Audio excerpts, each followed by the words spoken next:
Following some pretty big developments surrounding the VA hospital here in Buffalo. There's a new report that has put the facility under the microscope again.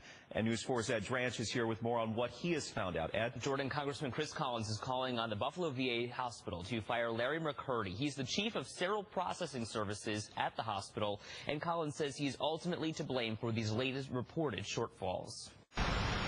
Buffalo's VA Medical Center is once again being scrutinized.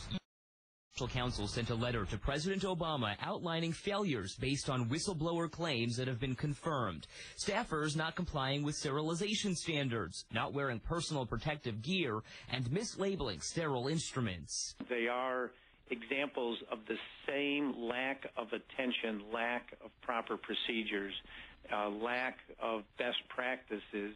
Congressman Chris Collins says it's unclear if any of this is still happening inside Buffalo's VA hospital. He says it's obvious the hospital needs to be working on best practices and procedures. They should be benchmarking with the Catholic system, with ECMC, and with Kaleida. Instead, the arrogance of the VA is they always know best. Well, I think we all know now they don't know best. But that arrogance and the bureaucracy is what's not serving our veterans well, and clearly they deserve better.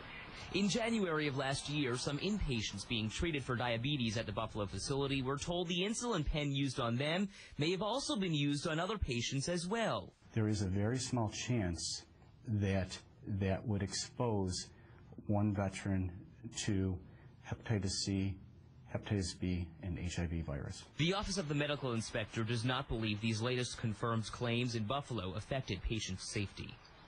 A VA spokeswoman said in a statement today, quote, any adverse incident that potentially affects one veteran within our care is one too many. When an incident occurs, we aggressively identify, correct, and work to prevent additional risks.